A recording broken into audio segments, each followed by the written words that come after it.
Happy to answer the question about pronatalism, which is, interestingly for me, that was the turning point of deciding to dedicate my career, like my future efforts into this work.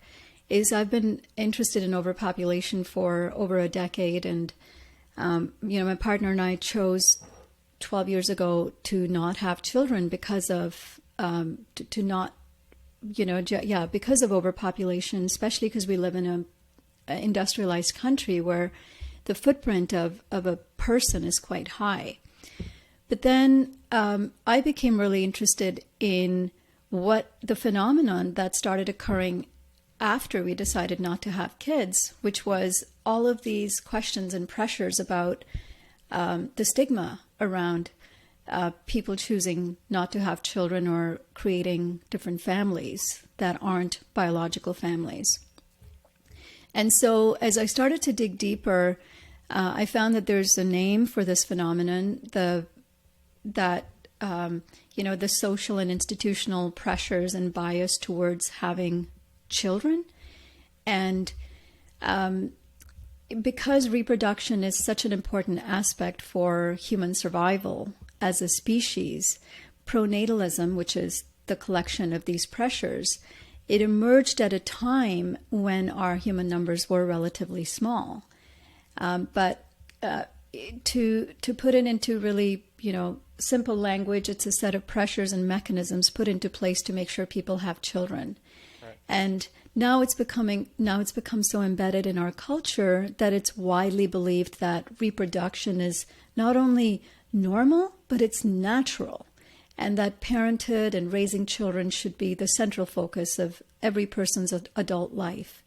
So, all of that kind of challenges this idea that, for example, we know that we don't have a biological bias to have kids. We may have a biological bias to have sex, but there's no kind of internal drive that says that, that tells you that kids are a natural part. That just happens. It's a biological process that happens.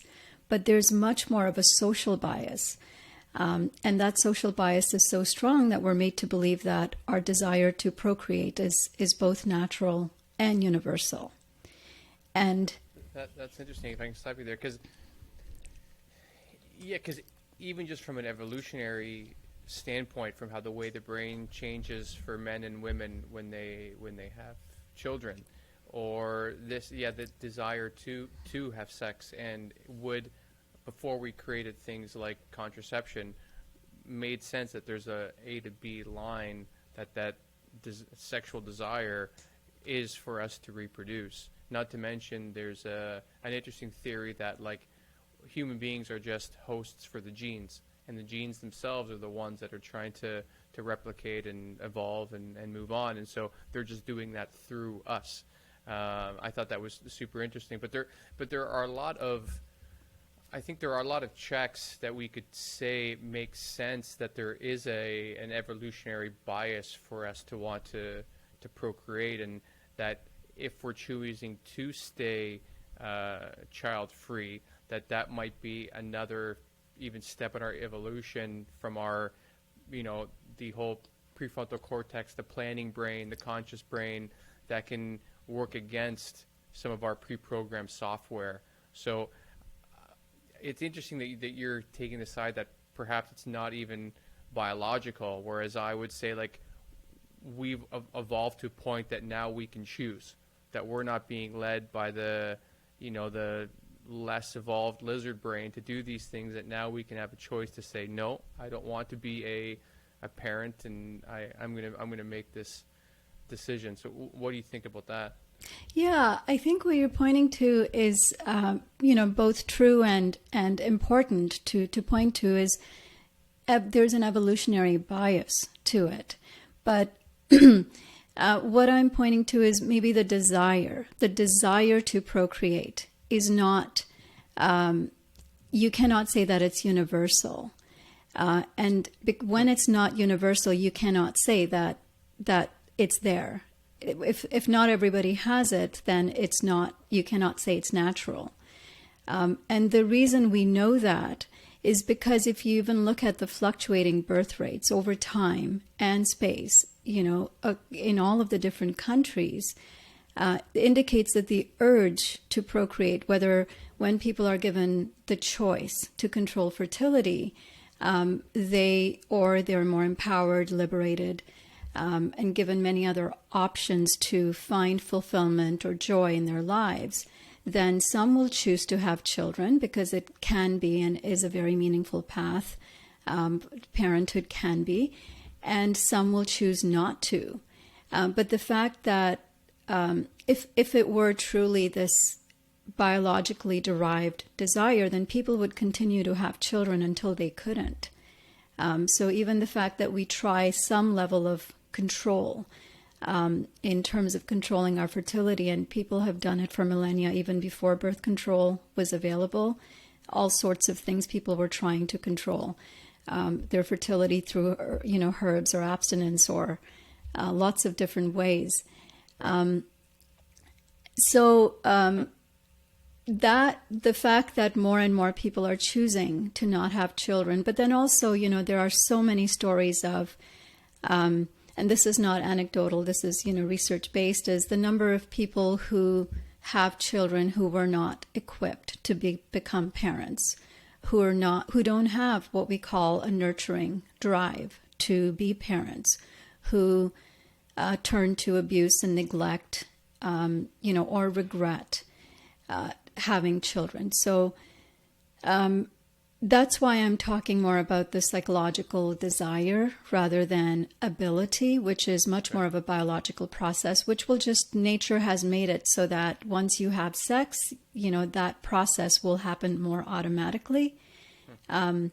So a lot of the research that's based on a lot of the work that's already been done in looking at pronatalism is that it's much more just like gender. There's biological sex, but gender for the most part is socially constructed and perpetuated, these gender norms of what people, of certain biological sex act like and do. In a similar way, pronatalism is a social construct that tells people that there's a biological clock, that, all young people kind of have this desperate need to procreate and become parents, and there's this baby fever. So there's a lot of these constructs, whether it's through cultural biases, whether it's through family, telling people, imposing this value that it's the most important thing you can do in your life, that it's how you find meaning, it's how you find fulfillment, and there's something wrong with you if you can't have children, or if you don't want them, it's, there's something missing inside of you. But, just like any other human desires, our desire to engage in certain careers, our desire to be in partnership or not with others, procreation is just one of the things that falls on the spectrum of many desires. And some people have strong desire to become parents. And some people have none at all. And some people find nurturing through many other ways, whether it's through engaging with nature, engaging with animals, with other people, etc. But you can see that procreation benefits a lot of systems.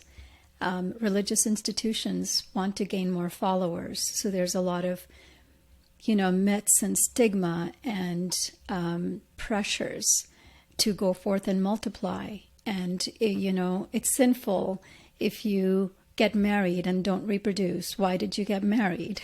Or to have sex without it leading to procreation is considered sinful. So, religion is one. I mentioned big businesses really benefit from having more consumers.